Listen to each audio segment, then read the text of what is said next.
The dark truth about prison meals they don't want you to see. This story is a dramatized adaptation inspired by real events. Some names, places, and details have been changed for privacy. All information is sourced from court filings, state audits, investigative journalism, and human rights reports. Behind the steel doors. The hidden kitchen. Prison kitchens are rarely photographed, rarely reported on, and almost never inspected by the public eye. Yet, they are the heart of every detention facility, the pulse that determines whether a prisoner survives the day nourished, or simply survive. Governments across the United States insist that inmates receive 3 balanced meals a day, meeting strict dietary and nutritional standards. The reality, however, tells a different story, a story hidden behind stainless steel doors, locked pantries, and bureaucratic deflection. In Michigan, an internal audit of the state's Correctional Food Service in 2022 found that dozens of meals served to inmates were beyond their expiration date, some by week. According to reports obtained by investigative journalists, trays were often unwashed, and cutlery was reused without proper sterilization. Inspectors noted that entire batches of vegetables were slimy, sometimes infested with maggots, yet still delivered to housing units. One inspector wrote in their report, "Food safety standards were consistently below the minimum acceptable threshold, creating significant health risks." Across Ohio, a 2021 federal investigation into Aramark's prison food contracts exposed systemic neglect. Court filings show that in one facility, labeled Facility X for anonymity, hundreds of meals arrived cold, portions were inconsistent, and proteins, often chicken or beef, were sometimes visibly spoiled. The report notes food temperatures were below safe holding levels. Inmates reported frequent cases of gastrointestinal illness associated with meals. The report also revealed cost-cutting measures that prioritized profit over safety. Frozen chicken that should have been discarded was thawed and reheated multiple times, and bread labeled for human consumption was found to be moldy in storage. Despite these findings, prison officials often downplayed the issues publicly. Press statements repeatedly claimed that inmates were well fed and that audits confirmed compliance with federal dietary guidelines. Behind the scenes, internal memos described a culture of fear. Kitchen staff were pressured to meet quotas, to serve meals regardless of quality, and to report no issues. Whistleblowers, speaking under condition of anonymity, reported verbal threats, mandatory overtime, and severe reprimands if food complaints were escalated. At Pelican Bay State Prison in California, a separate investigation conducted by the Prison Law Office revealed similar patterns. According to unsealed court filings, inmates reported that trays were consistently missing key components: milk, fresh vegetables, or adequate protein. For the nutritional requirements of a growing male population, meals often fell short by hundreds of calories per day. One inmate wrote a formal complaint: "We're fed gray mystery meat, stale bread, and watery vegetables. Many of us feel sick after eating." Photographic evidence submitted in the case shows trays with unidentifiable chunks of meat, wilted lettuce, and fruit that had begun to rot.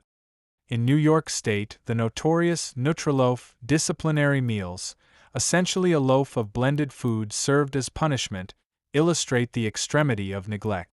While not intended as a standard meal, reports and news articles describe incidents in which the Nutriloaf became the default offering for entire cell blocks due to staffing shortages. According to a 2019 New York Times investigation, some inmates went days eating this processed, unpalatable mixture, leading to malnutrition and dehydration. The report emphasized that such meals violated both state nutrition guidelines and human rights standards. Foodborne illness is not a theoretical risk, it is documented and pervasive. In 2020, a salmonella outbreak in a Midwestern prison sickened over 50 inmates. State Health Department records indicate that improperly stored eggs and cross-contamination between raw and cooked food were contributing factors. An anonymous kitchen worker explained that proper temperature logs were falsified to meet inspection standards, leaving inspectors unaware of the danger. The psychological impact of these meals is equally severe. Nutritionists consulted for investigative reports note that prolonged consumption of low-quality, spoiled, or nutritionally inadequate food can lead to cognitive decline, emotional instability, and exacerbation of existing mental health conditions. Within the claustrophobic environment of a prison, where stress levels are already elevated, every meal becomes a test of endurance, a daily confrontation with systemic neglect. Inmates across multiple states describe coded methods to survive. Some rely on contraband, extra food smuggled in from visitors or obtained through inmate networks. Others swap portions, barter for better meals, or pool resources to ensure that at least a fraction of the population receives edible sustenance. Reports from Louisiana's Angola Prison highlight these dynamics. One court filing details how prisoners would hide moldy food to avoid detection, then reheat it in communal areas for consumption, exposing themselves to further health risks. Prison kitchens themselves operate under intense scrutiny, yet often the regulations exist on paper more than in practice. Federal and state audits uncover recurring deficiencies: mold, expired products, undertrained staff, inadequate refrigeration, and inconsistent cooking practices. Many of these reports were flagged internally for immediate correction, yet years later, multiple audits reveal similar issues, a testament to systemic inertia, bureaucratic complacency, and a disturbing tolerance for neglect. Investigative journalism in recent years has brought some of these realities to light. Hidden camera footage, whistleblower testimonies, and leaked inspection reports collectively paint a picture that contrasts sharply with official narrative. These investigations reveal a pattern. Profit-driven contracts, understaffed kitchens, and administrative complacency converge to create an environment where prisoners are fed not for health or dignity, but for expediency and cost efficiency. Some facilities, such as those in Norway or Germany, are often held up as examples of humane prison food practices. Inmates there receive meals prepared with attention to nutrition, taste, and cultural preference. The stark contrast to the United States underscores that feeding prisoners adequately is possible, but requires oversight, funding, and a willingness to prioritize human rights over budgetary savings. The consequences are not only physical but symbolic. When society hides behind the assertion that prisoners are adequately fed while exposing the system's failures through hidden cameras and court filings, it raises ethical questions about the value placed on incarcerated lives. Each meal becomes a small reflection of systemic inequality, a reminder that behind the steel doors, the most basic human needs are often neglected in silence. Yet, amidst the neglect, there are occasional victories. In some cases, class action lawsuits and settlements have forced states to revamp their food services, improve hygiene, and provide medically appropriate meals. In 2018, a federal court mandated significant changes to a southern state's prison food program after reports of repeated health violations. According to filings, the state agreed to implement temperature-controlled delivery, proper sanitation protocols, and regular third-party audit. These interventions, though rare, demonstrate that accountability can exist, but only under external pressure. The stark reality is that the story of prison meals is a story of contrast. While official reports claim compliance with nutrition standards, inspections, whistleblowers, and investigative journalism reveal a very different picture. Spoiled ingredients, unwashed trays, and insufficient portions reflect a system that often prioritizes convenience, cost, and appearances over human dignity. The question remains: how many more reports, lawsuits, and hidden camera investigations will it take before these conditions are universally addressed? And for the inmates living day by day, the challenge is immediate: survive the meal service, survive the toxins and bacteria, and navigate the social hierarchies that determine who gets extra food, who goes hungry, and who falls ill. Each tray of food is more than sustenance. It is a mirror of a system that sees the incarcerated not as people, but as numbers, liabilities, and occasionally, collateral damage. The next chapter will explore the human stories behind these meals, the inmates, the kitchen staff, and the whistleblowers, those who risk everything to document, report, and survive in a world where food is both a weapon and a lifeline. Voices from behind the tray. Inmates, whistleblowers, and the battle for accountability. For most Americans, prison food exists as an abstraction, a line on a government report, a passing reference in documentaries, or the brief footage of uniformed officers delivering trays. For the men and women living behind bars, it is tangible, relentless, and often hazardous. It defines the rhythm of each day: wake, eat, endure, sleep, repeat. And yet, despite the centrality of meals in daily survival, the stories of those who experience them are rarely heard. Hidden in court filings, investigative articles, and anonymous interviews, the voices of inmates reveal a reality that government statements gloss over. In Louisiana's Angola Prison, which houses some of the country's most hardened offenders, food often becomes a battlefield. According to a 2019 lawsuit filed under pseudonym John Doe v. State of Louisiana, inmates describe trays consisting of gray meat products, overcooked vegetables, and bread that had begun to mold. Doe's affidavit, included in the public record, states, "We often eat food that makes us sick. Some men go days without a proper meal. You can smell the rot before the tray arrives. And if you complain, you get labeled a troublemaker." The court documents further detail instances of Salmonella and E. coli outbreaks linked directly to improperly stored poultry and cross-contaminated kitchen surfaces. The problem extends beyond food quality to food quantity. In several facilities documented in federal investigations, including prisons in Ohio and Michigan, portions are inconsistent, sometimes leaving inmates hungry for hours until the next meal. One whistleblower, a former kitchen manager under contract with a large private vendor, told reporters that oversight rarely translated into enforcement. "We'd follow the instructions on paper, but when the inspectors left, old food went back into rotation," the whistleblower explained. "We were told to avoid reporting problems. The priority was hitting quotas, not safety. Even when health violations are obvious, systemic inertia allows them to persist." In a 2021 report from the U.S. Department of Justice's Civil Rights Division, inspectors noted repeated deficiencies in sanitation, refrigeration, and staff training in multiple state prisons. The report described refrigeration units filled beyond capacity, with meat stacked on top of raw produce, a violation of basic food safety standard.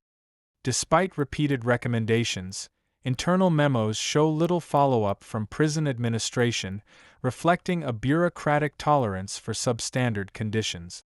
The psychological toll is equally devastating. Nutritionists and prison psychologists consulted for investigative pieces emphasize that prolonged exposure to inadequate nutrition amplifies stress, aggression, and cognitive decline. Inmates interviewed for a 2020 Human Rights Watch report described daily anxiety over what they would eat, whether it would make them sick, and how they might survive the social dynamics surrounding scarce resources. Meals became arenas of negotiation and barter, with those higher in the prison hierarchy often controlling access to the best portions, leaving vulnerable inmates with barely edible leftovers. At Pelican Bay State Prison, notorious for its solitary confinement practices, the problem is intensified by isolation. Inmates in solitary units, confined to 23-hour lockdowns, receive meals through slots in the cell doors. According to a 2018 inspection report, food trays often arrive cold, sometimes spilling onto the floor, while nutritional content falls far short of federal standard. Interviews with former inmates describe gray, tasteless slop, sometimes laced with spoiled ingredients.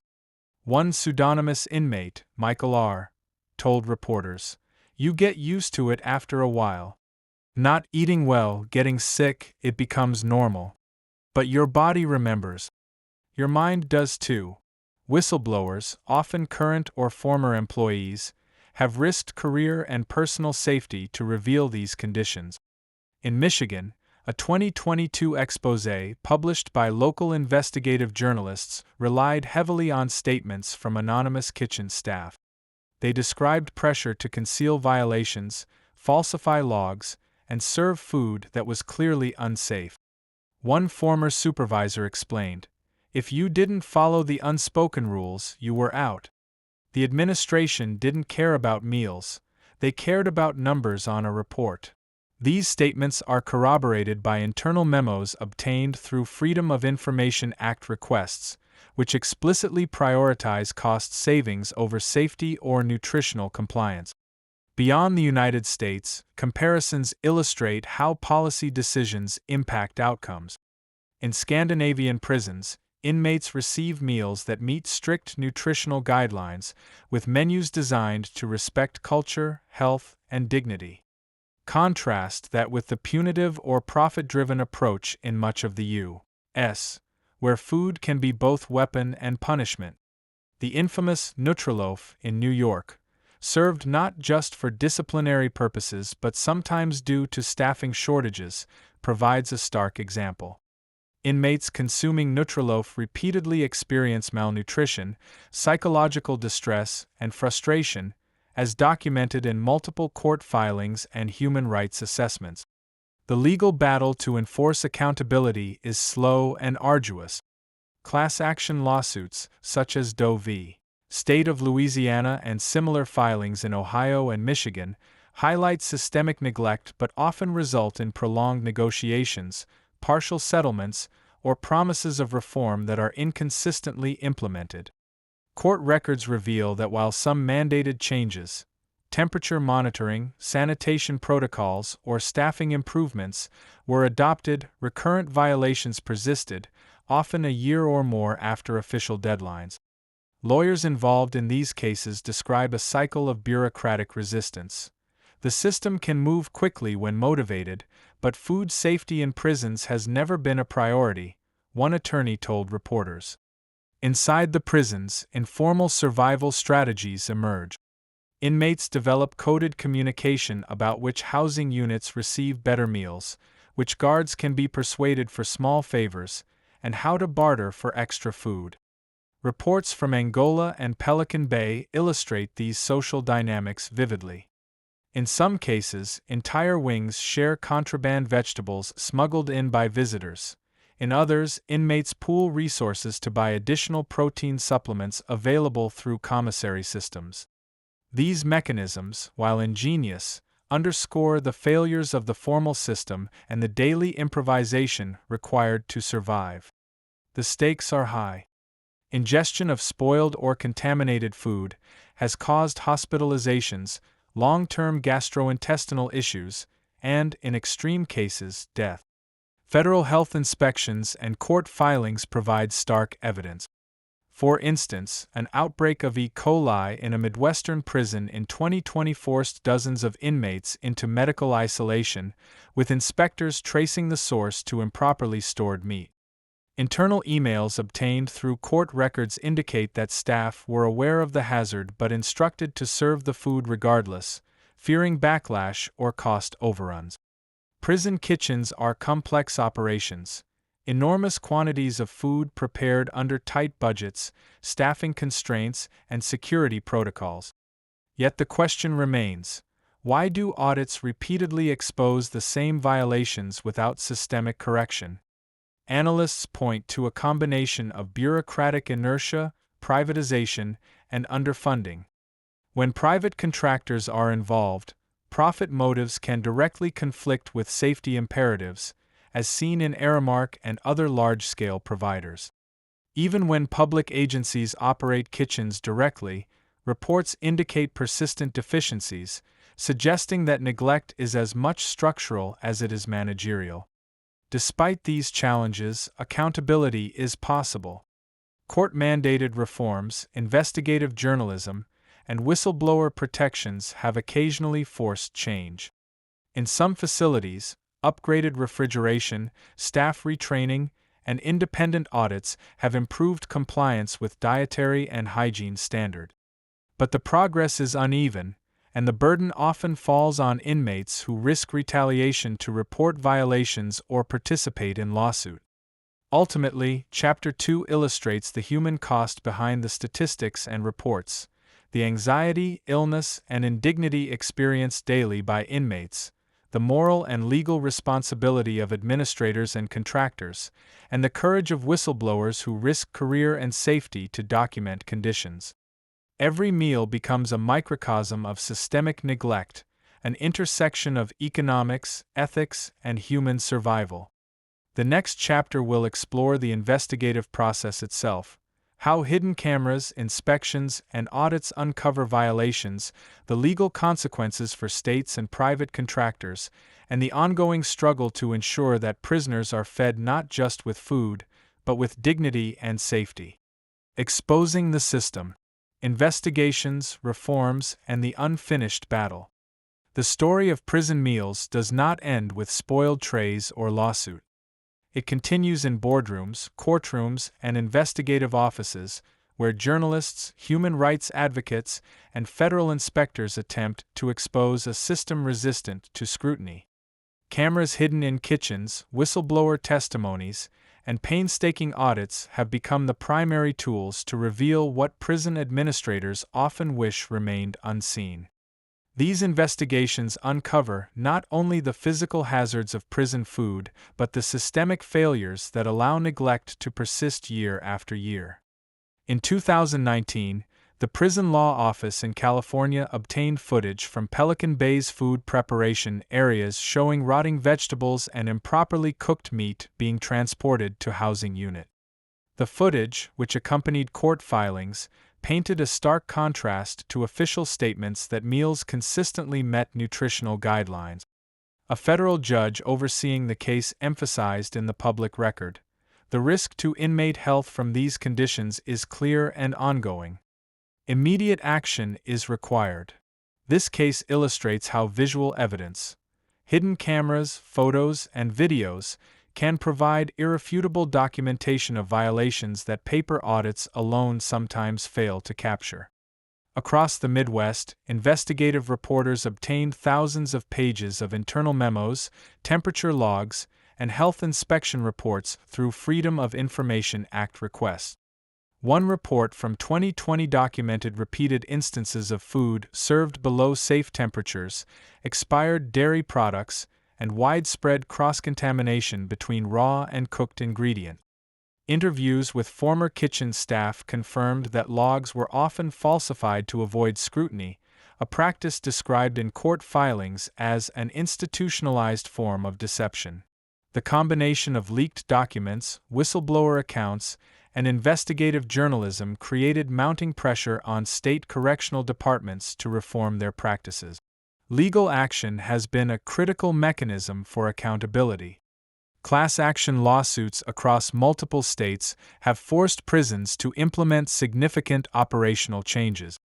In Michigan, a settlement required the state to improve refrigeration standards, introduce third-party auditing, and retrain staff in proper hygiene and food handling.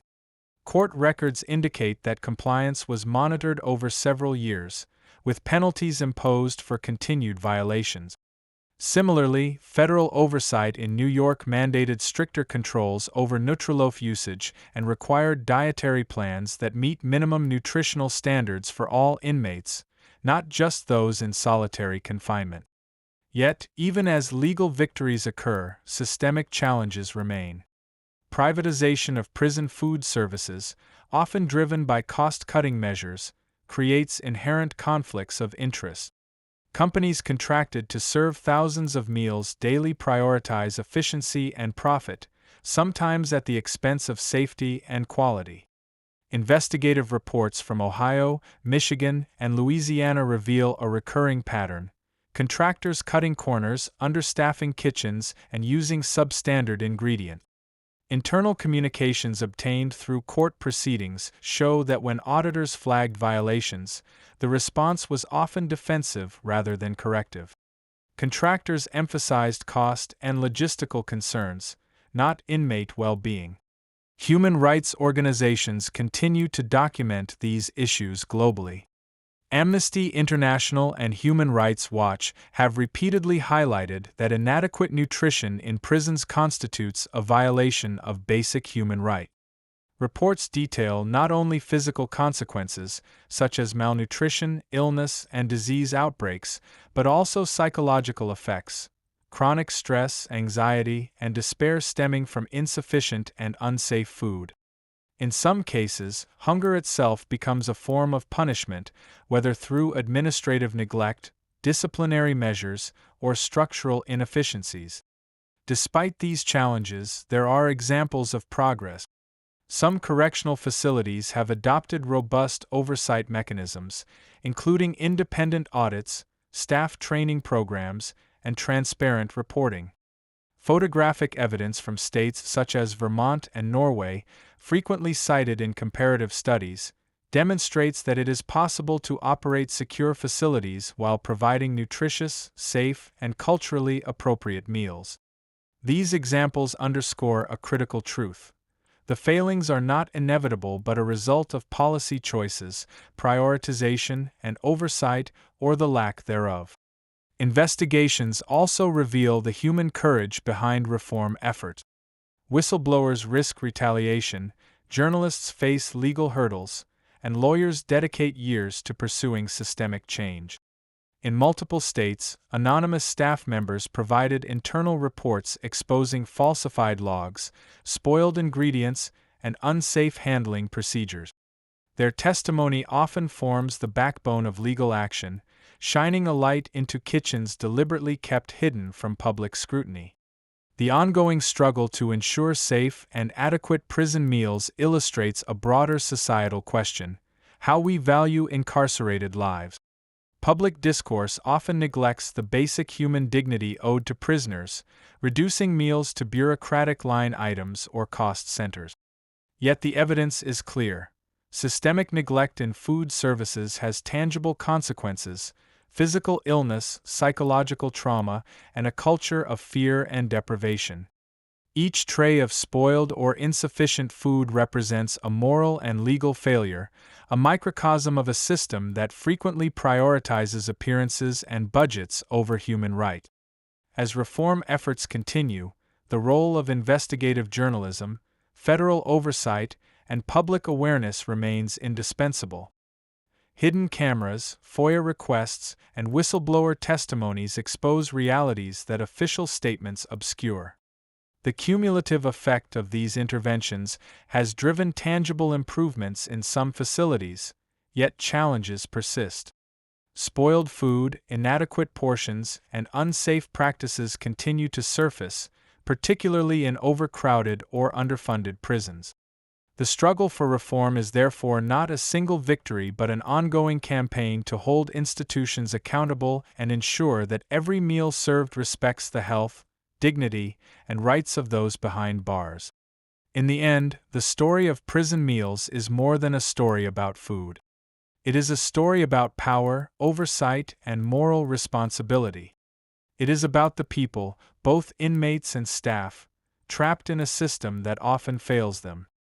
It is about the courage required to expose truth in the face of bureaucratic resistance. And it is about society's responsibility to demand accountability, transparency, and humane treatment in every facility, regardless of location or inmate status. Even with reforms, the question remains: how many trays of spoiled, unsafe, or inadequate meals are served before they are noticed? How many inmates suffer needlessly while policies and profit motives dictate food quality? Investigations, lawsuits, and audits provide answers, but only when the public, advocates, and the press refuse to look away. The battle over prison food is ongoing, and each report, Each camera and each testimony brings the system one step closer to accountability. The story closes with a simple truth: feeding prisoners is not just about nutrition, it is about justice, dignity, and humanity. Every meal is an opportunity to uphold these values, or to betray them. And until systemic change is achieved, the hidden kitchens behind steel doors will continue to reveal a darker truth, one tray at a time.